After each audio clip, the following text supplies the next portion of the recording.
En 2019, cuando hice mi año rural, aprendí que la medicina en montaña no se parece a la medicina de hospital. Allá no hay tomógrafo, no hay laboratorio de guardia, no hay especialistas a quienes culpar cuando algo no encaja. Allá estás tú, una mesa de metal con las patas cojas, una caja de suturas y un botiquín que parece más fe que inventario. Me destinaron a una comunidad perdida entre barrancos y cafetales, a 3 horas de terracería desde la carretera más cercana. La clínica era una casita de adobe con techo de lámina, y por las noches el viento golpeaba las ventanas como si quisiera entrar a pedir consulta. Yo había empezado a encariñarme con la gente. Los veía llegar con niños ardiendo de fiebre, con machetazos mal vendados, con dolores que eran hambre y vergüenza. Había también cosas que no se anotan en el expediente, rezos a media voz, amuletos escondidos en el sostén, y esa mirada de doctor, usted puede con todo, que a veces pesa más que la guardia completa. Una tarde de junio, ya con las lluvias encima, llegó don Amado, un hombre fuerte, conocido por exagerar historias en la cantina. Lo vi entrar doblado, sosteniéndose el abdomen con ambas manos. Traía la camisa pegada al cuerpo de sudor, y el olor que desprendía no era el de alguien que viene del campo, era un olor agrio, profundo, como de ropa guardada en humedad demasiado tiempo. Lo acosté en la camilla. El abdomen estaba hinchado de una manera extraña, redondo y tenso, como si algo lo empujara desde adentro. Le tomé signos vitales, revisé pupilas, palpé despacio buscando rigidez, rebote, dolor localizado. No encontré el cuadro típico de apendicitis ni de una obstrucción clara, y aún así el hombre se quejaba como si le estuvieran apretando las tripas con un alambre. Le pregunté si había comido algo raro, si había tomado alcohol adulterado, si le había dado fiebre. Negó con la cabeza, sin fuerzas para decir más. En ese lugar, cuando algo se sale del manual, la mente se te va a lo común por supervivencia. Pensé en parásitos, en intoxicación, en una hernia interna, en tantas cosas que suenan razonables hasta que te miran los ojos de un paciente que siente que se está muriendo y tú no tienes cómo comprobar nada. Lo único sensato era trasladarlo. Le escribí una nota con urgencia, le indiqué que saliera en el primer bus a la cabecera y de ahí a un hospital grande. Su esposa, doña Elvia, se lo llevó casi cargando. Esa noche me quedé completando papeles con una lámpara que parpadeaba. Afuera, la lluvia golpeaba el techo con esa insistencia que te obliga a escuchar. Cerca de la 1 de la madrugada se oyó un estruendo en la puerta, un golpe desesperado, y luego el grito de doña Elvia, como si le arrancaran el aire. Salí y la vi empapada, con el cabello pegado a la cara. No traía pañuelo ni calma. Solo repetía que don Amado estaba peor, que no podía esperar al bus, que se le estaba subiendo algo. Me tomó del brazo con una fuerza que no le conocía y me arrastró por la calle de lodo hasta su casa, a 2 cuadras, con el corazón golpeándome en la garganta. Lo encontré tirado en el suelo, retorciéndose. Tenía los labios manchados, negros, y a cada respiración le temblaba el abdomen como si el músculo no le perteneciera. Me arrodillé, intenté incorporarlo, mantener su vía aérea libre. Alcancé a pensar en un sangrado interno hasta que vomitó. No fue comida. No fue sangre roja. Fue un líquido espeso, oscuro, como aceite quemado mezclado con algo que llevaba días pudriéndose. El olor era insoportable, no era mal olor, era un olor que te obliga a retroceder porque te convence de que algo está muriendo muy cerca. Don Amado arcó otra vez y, en medio de esa masa negra, asomó algo pálido, brillante, vivo.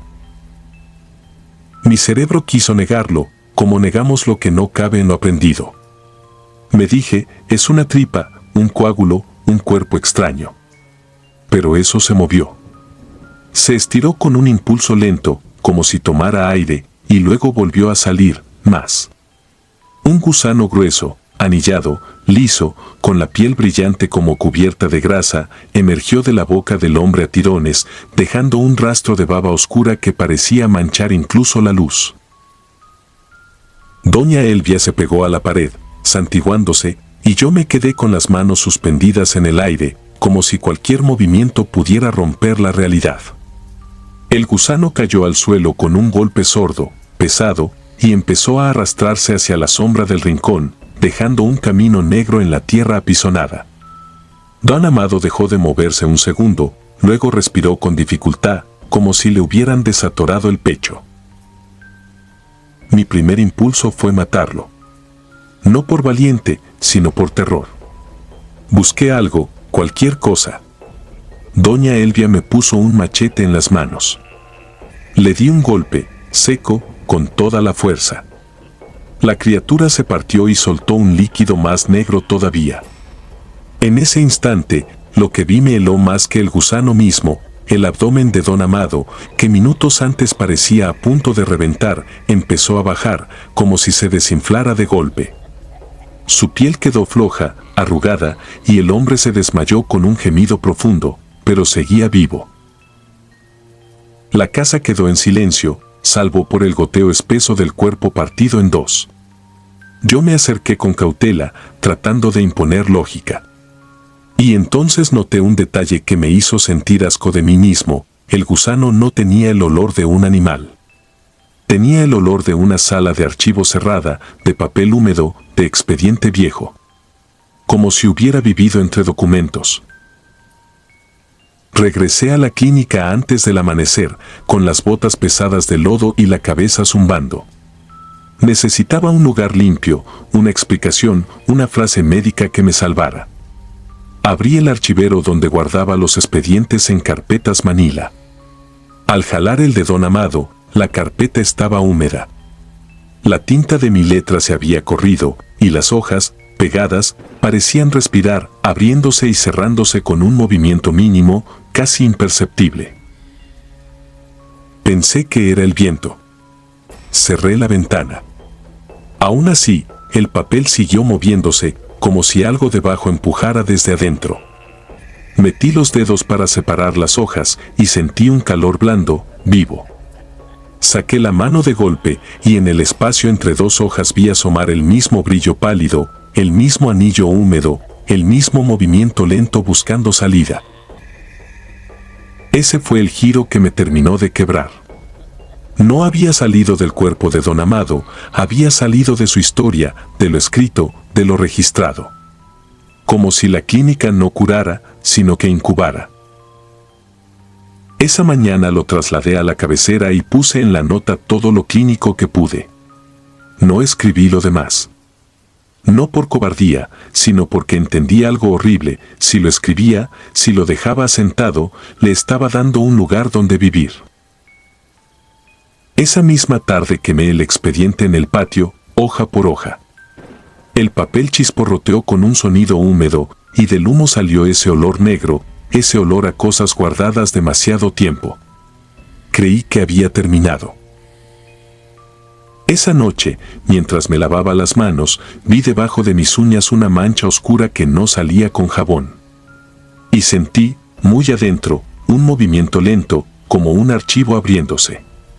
Como si algo, por fin, hubiera encontrado donde registrarse.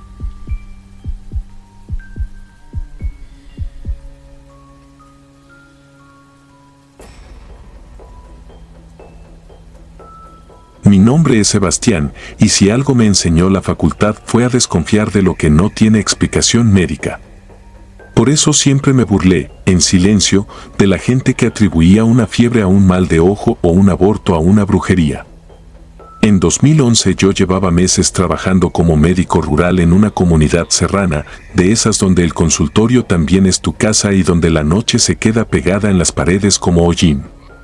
No era Zacatecas ya. Era un caserío perdido entre huertas y cañadas, con caminos de terracería y un silencio que a veces zumbaba. Aquella tarde, como a las 6, el cielo estaba encapotado. Había olor a tierra húmeda y el foco del consultorio parpadeaba con cada bajón de luz. Yo acomodaba frascos de antibiótico cuando golpearon la puerta con una desesperación que no era normal.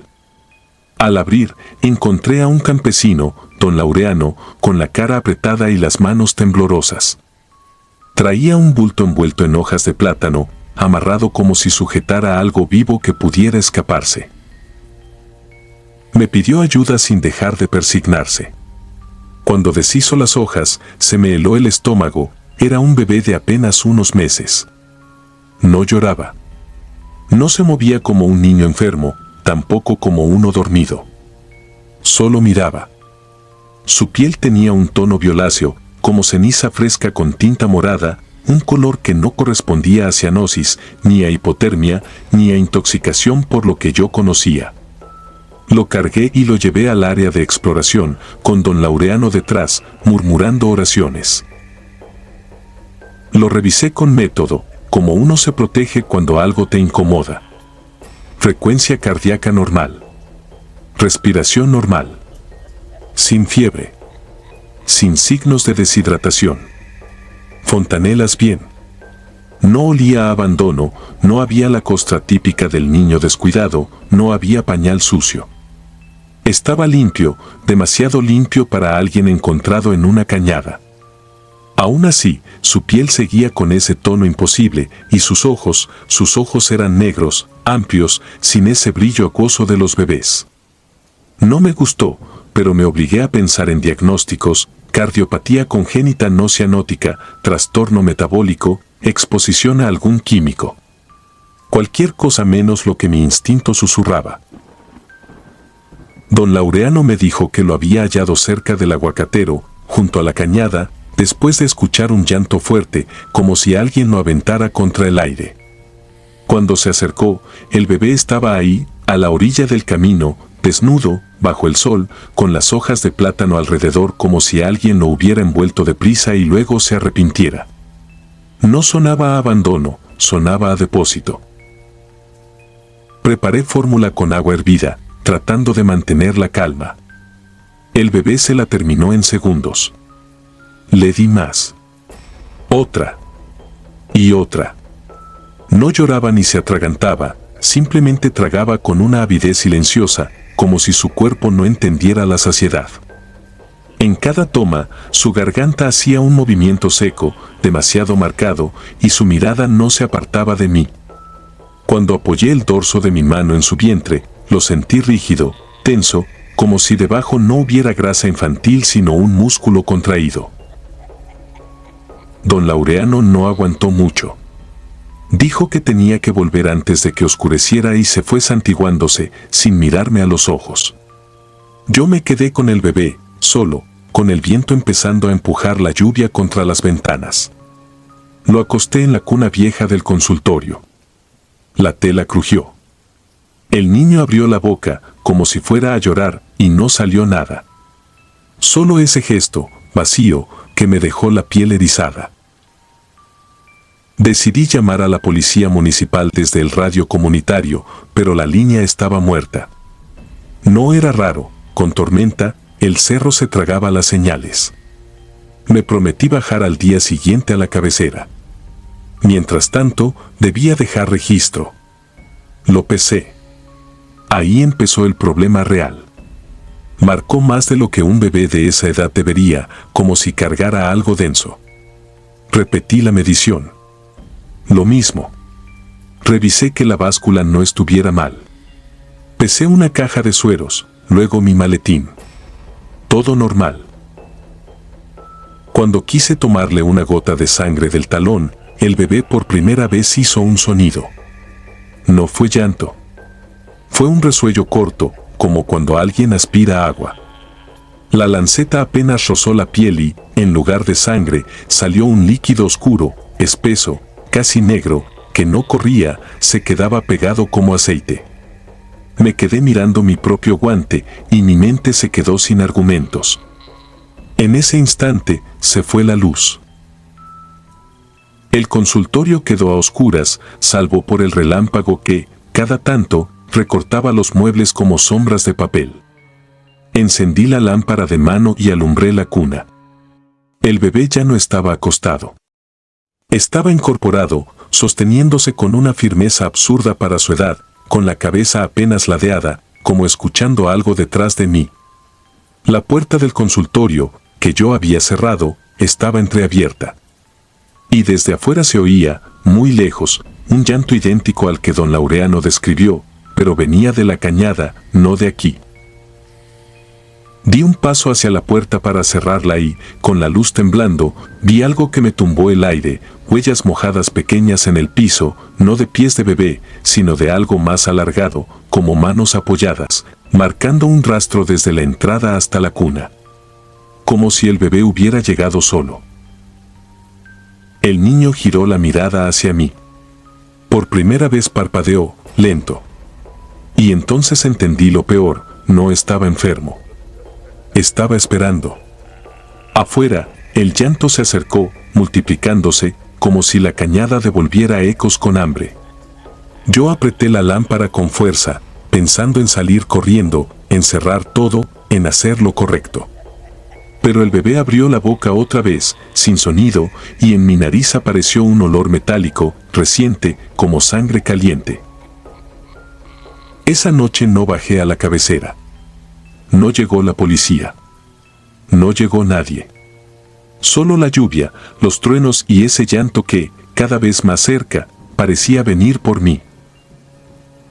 A la mañana siguiente, cuando por fin volvió la luz, el consultorio estaba intacto. La cuna vacía. Sobre la sábana había una sola cosa, una hoja de plátano húmeda, doblada con cuidado, y en el centro, una mancha negra espesa que no se secaba. Afuera, sobre la terracería, había un rastro corto de huellas mojadas que se perdía rumbo a la cañada. Yo levanté el reporte, claro. Nadie lo creyó. Don Laureano negó haber ido. Me dijeron que seguro inventé todo por el cansancio del turno y el aislamiento. Solo que esa misma semana, en el pueblo, dejaron de oírse grillos por las noches. Y desde entonces, cuando el cielo se pone nublado cerca de las 6, yo siento el impulso absurdo de hervir agua, como si en cualquier momento fueran a tocar la puerta otra vez, trayendo envuelto en hojas un paciente que no vino a ser salvado, sino a ser devuelto. Suscribirte y darle like ayuda mucho a este canal. Si ya has escuchado mi contenido antes, te ha gustado y estás disfrutando lo que escuchas en este sector, te agradeceré que presiones el botón de suscribirse. Sin más interrupciones, continuamos.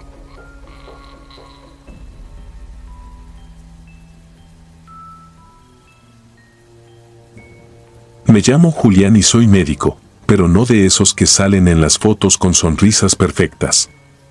Soy de los que terminan oliendo a cloro, a sudor viejo y a café recalentado, con las uñas marcadas por el látex y la cabeza llena de nombres que no deberían perseguirte cuando cierras los ojos. Esto pasó en 2016, cuando me mandaron a cubrir una plaza temporal en una clínica rural de la sierra, en un lugar de Veracruz que en los mapas parece un punto sin importancia, pero que de noche se siente como si el mundo se acabara a 5 metros del camino. El pueblo se llamaba El Encinal, metido entre cafetales y barrancas. La neblina bajaba como un animal lento y el silencio tenía esa cualidad rara de parecer intencional. El primer día me dijeron el nombre del médico anterior como quien menciona a alguien que se murió hace mucho, aunque no fuera cierto. El doctor Bernal, el del agua, me soltó la enfermera Clara, sin mirarme. Aquí la gente lo quería. No lo dijo con nostalgia, lo dijo como se dicen las cosas que no te conviene preguntar. Yo asumí que era una historia de esas que nacen en los pueblos, un doctor viejo, costumbres raras, el típico romanticismo de la medicina antigua.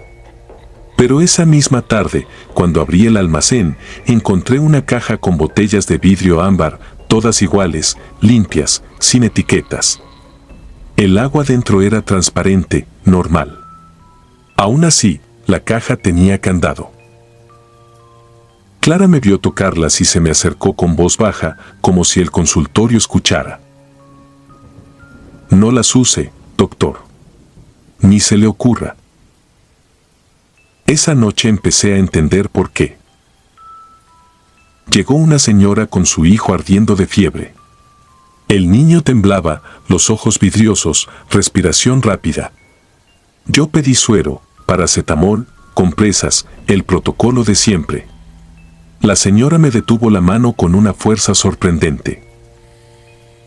No, doctor. Agüita. Y no lo pidió como quien suplica, lo exigió como quien reclama un derecho. Antes de que pudiera responder, llegaron otros. Un joven con una cortada profunda en el antebrazo, una mujer con una infección en la pierna, un anciano que no dejaba de toser. Todos repetían lo mismo: agüita, agüita, agüita. No querían medicamentos, no querían explicaciones, querían el rito. Me esforcé en mantener la calma. Les dije que yo no trabajaba así. Les expliqué riesgos, bacterias, tratamientos, consecuencias. Me escucharon con paciencia, pero esa paciencia no era respeto, era la paciencia que se tiene con un niño terco. Al final, se fueron sin atenderse. Y al día siguiente, regresaron, caminando mejor. El joven de la cortada, que yo juraba que se iba a infectar, traía la herida cerrada, como si la piel hubiera recordado de golpe cómo repararse. La mujer de la pierna venía sin el enrojecimiento. El anciano respiraba más profundo, sin silbidos. No era sugestión, yo revisé, palpé, medí. No cuadraba. La tercera noche, cuando el pueblo dormía bajo la neblina, Clara me encontró revisando las botellas. Se sentó frente a mí, dejó su termo de café en la mesa y por fin me dijo algo que sonaba a verdad. El doctor Bernal no se fue. Se lo tragó el cerro, pero antes dejó eso y dejó instrucciones. Nadie las quiso romper. Le pedí que me contara todo. Clara miró hacia la puerta como si esperara que alguien entrara. Dicen que él sacaba el agua de un lugar que no es manantial, que es otra cosa, y que a cambio el agua siempre cobra. Esa frase se me quedó pegada en la cabeza: el agua cobra. No había romanticismo ahí, solo miedo. 3 días después llegó la urgencia que me terminó de hundir. Un hombre traía a su esposa embarazada en brazos. La mujer estaba pálida, con dolor intenso, sangrado. Era un cuadro grave. Yo pedí trasladarla al hospital más cercano, pero el camino era largo, de terracería, y llovía. El hombre me miró con los ojos rojos, desesperados, y dijo la palabra como un rezo: agua. No sé si fue el cansancio o la soberbia de creer que debía demostrar algo, pero abrí el candado. Serví el agua ámbar en un vaso limpio, como si eso la volviera menos absurda. Se la di en pequeños tragos porque no podía sostenerse. Lo que pasó después fue rápido y silencioso, que es lo peor. La respiración de la mujer se acomodó, el dolor se le aflojó en la cara, el sangrado disminuyó. En menos de 1 hora, estaba estable. Yo seguía allí, con el estetoscopio colgando, sintiendo que acababa de presenciar una coincidencia imposible. El hombre lloró, me abrazó como si yo hubiera salvado el mundo, y se fue con ella. Clara no me felicitó. Solo me miró con una tristeza vieja. ¿Ya la vio, no?, susurró. Ahora falta lo demás. Esa madrugada soñé con agua, pero no con ríos. Soñé con un líquido oscuro, pesado, como si estuviera hecho de sombra. Y en el sueño, alguien caminaba dentro de esa agua sin mojarse, acercándose a mí con pasos lentos, arrastrando algo. Me desperté con la garganta seca y la sensación de que había alguien parado en el pasillo. Salí con la lámpara del celular. No había nadie, pero el aire olía a tierra mojada aunque no había llovido adentro. En la puerta de la clínica colgaba una botella ámbar que yo no recordaba haber dejado ahí. Tenía algo dentro, pegado al vidrio, como una telita blanquecina. La destapé con cuidado, esperando moho, esperando cualquier cosa lógica. Era un cabello. largo, negro, húmedo, como recién arrancado. Esa mañana, cuando fui a ver a la mujer embarazada para revisar que estuviera bien, el esposo me recibió con la cara desencajada. No me dejó pasar al cuarto. Solo me mostró el brazo. Tenía una marca alrededor de la muñeca, como si alguien lo hubiera sujetado con fuerza. No era moretón normal. Parecía una huella de dedos, pero al revés, como si lo hubieran agarrado desde adentro de la piel. Anoche, me dijo, casi sin voz, mi esposa se levantó a tomar agua. Se sirvió sola, doctor. Y en el reflejo del vaso, se miró otra cara. Tragué saliva. Sentí el estómago volverse un nudo. ¿Qué cara? La de un hombre viejo, con bata, dijo. Detrás de ella. Pero en el cuarto no había nadie. Volví a la clínica con las piernas flojas. La caja de botellas estaba abierta. Faltaba una. En el piso, junto al almacén, había un charco pequeño. No olía a agua. Olía a cementerio después de la lluvia. Me agaché y lo toqué con la yema del dedo. Era frío, demasiado frío, como metal en sombra. Y entonces escuché, clarito, como si me hablaran pegado al oído, una voz grave que no era mi pensamiento. Curar es fácil. Lo difícil es pagar. Esa misma noche, a las 2 de la mañana, tocaron la puerta de la clínica. Salí con la lámpara temblando. Afuera no había nadie. Solo había una botella ámbar en el escalón, perfectamente centrada, como una ofrenda. Dentro no había agua transparente. Había agua oscura. Y flotando adentro, lento, como si todavía respirara, había un pedazo de tela blanca, doblado como una manga. Una manga de bata. Con una mancha seca, color óxido. No volví a usar esas botellas. No me importó el enojo del pueblo, ni las miradas, ni las amenazas disfrazadas de usted no entiende. Al tercer día pedí mi cambio y me fui antes de que me lo negaran. Pero hay algo que no se me quita, algo que me acompaña desde entonces, desde esa noche, cada vez que me lavo las manos en un hospital, cuando el agua cae y suena en el lavabo, a veces escucho, por debajo del chorro, un susurro que se parece demasiado a un nombre. No dice Julián. Dice Bernal. Y lo dice como si alguien, desde un lugar muy hondo, siguiera llenando botellas.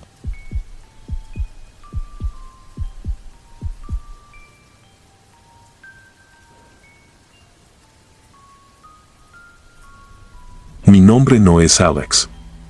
A estas alturas ya no uso mi nombre real cuando cuento esto, porque en los pueblos pequeños el chisme viaja más rápido que una ambulancia, y porque, aunque parezca exageración, todavía temo que alguien escuche la palabra exacta y venga a cobrarme la deuda.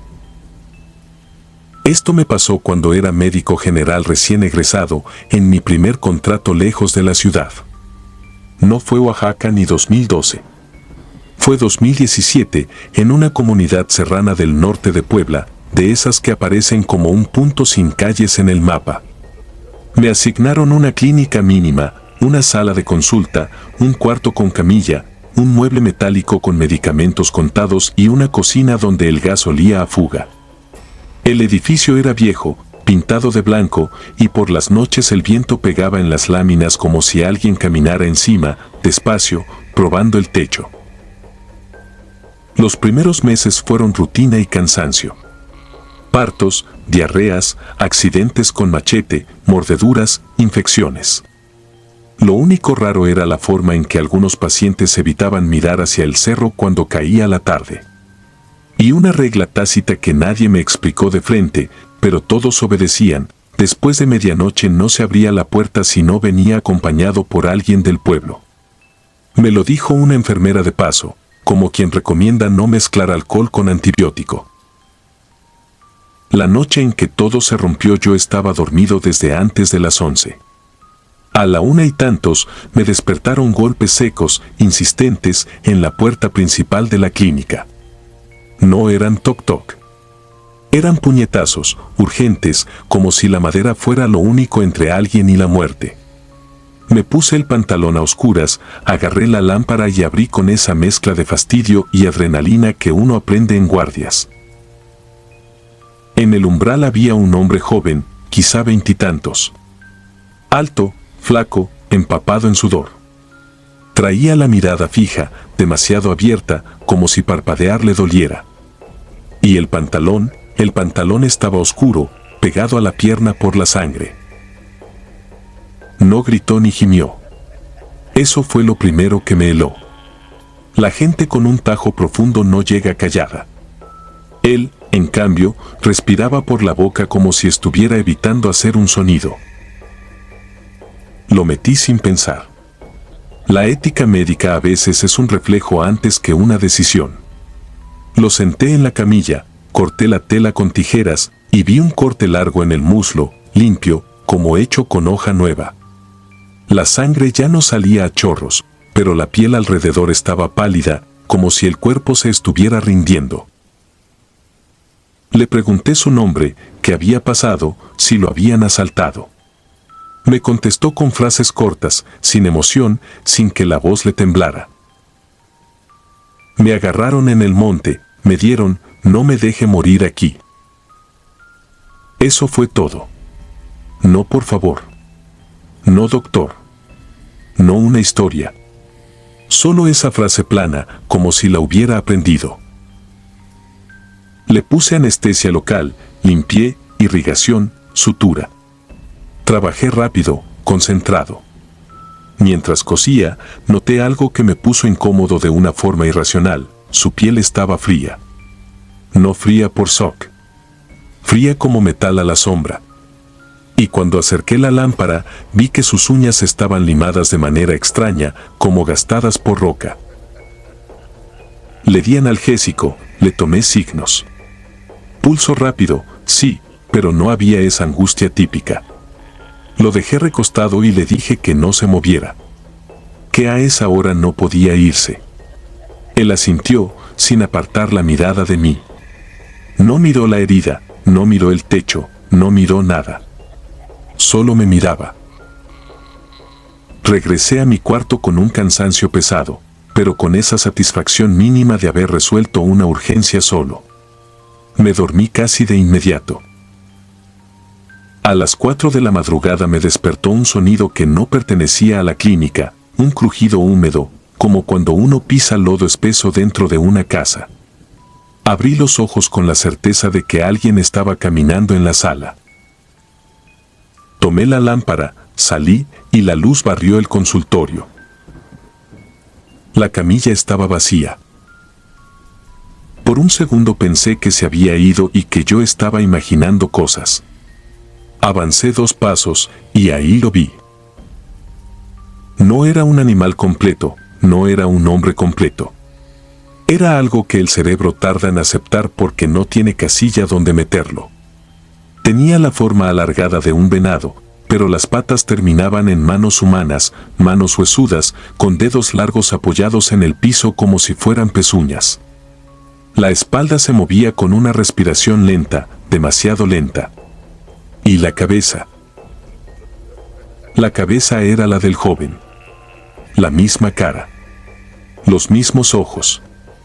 Solo que la piel parecía estirada, como si no le alcanzara para cubrirle el cráneo, y la boca se abría un poco, enseñando dientes que no eran dientes, eran puntas irregulares, como si hubiera mordido piedras. Mi lámpara temblaba. Sentí que el aire se volvía pesado, como cuando falta oxígeno en un cuarto cerrado. Y entonces noté un detalle que me arrancó el último intento de racionalidad. Una venda blanca colgaba de una de esas manos patas, la venda que yo mismo había colocado, manchada, arrastrando sobre el suelo. Nos quedamos mirándonos. No sé cuánto tiempo. En ese silencio oí algo afuera, un silbido del viento, sí, pero también un murmullo distante, como voces apagadas en el cerro.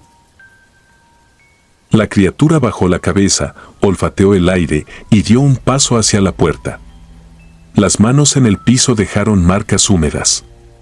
No huellas de pies, huellas de dedos. Yo no grité. No corrí. Lo único que pude hacer fue quedarme tieso, con la lámpara apuntándole, rezando sin palabras. De un golpe seco, la puerta se abrió sola, como empujada desde afuera. La cosa se lanzó hacia la oscuridad y desapareció con una velocidad antinatural, sin ruido de ramas, sin tropezar, como si conociera el camino mejor que cualquier humano. Cuando por fin reaccioné, cerré con llave y puse una silla contra la puerta, ridículo, sabiendo que eso no detenía nada. Me acerqué a la camilla. Había manchas de sangre seca. La sutura no estaba. Como si nunca hubiera existido. Solo quedaba un hilo tirado y la venda abandonada cerca de la entrada. Amaneció con normalidad, y eso fue lo más perverso: gallos, humo de leña, gente caminando como cualquier día. No aguanté y pregunté, con cuidado, si alguien había llevado a un herido en la noche. Nadie. Ni un sí, ni un tal vez. Como si la pregunta fuera un insulto. La única que habló fue una mujer mayor que vendía plantas frente a la iglesia. Me vio las manos temblorosas, el cansancio pegado en la cara, y dijo sin que yo le contara nada: «Usted abrió, ¿verdad?». No era una pregunta. Tragué saliva. «Aquí bajan los que se prestan piel», susurró. «Vienen cuando los lastiman. Buscan que uno los cure para poder regresar». Le pregunté qué eran. Ella solo negó despacio. «No los nombre, doctor. Si los nombra, aprenden su voz». Esa misma tarde pedí mi cambio. Me inventé una enfermedad familiar. Insistí hasta que me lo dieron. Y me fui sin despedirme. Lo realista, lo que más me pesa, es que aún puedo explicar casi todo con cansancio, sugestión, miedo, aislamiento. Casi todo. Pero hay algo que no puedo explicar. Desde esa noche, de vez en cuando estoy por cerrar la puerta de mi casa, escucho golpes firmes del otro lado y una voz joven, calmada, que dice exactamente lo mismo, como aprendida: «No me deje morir aquí».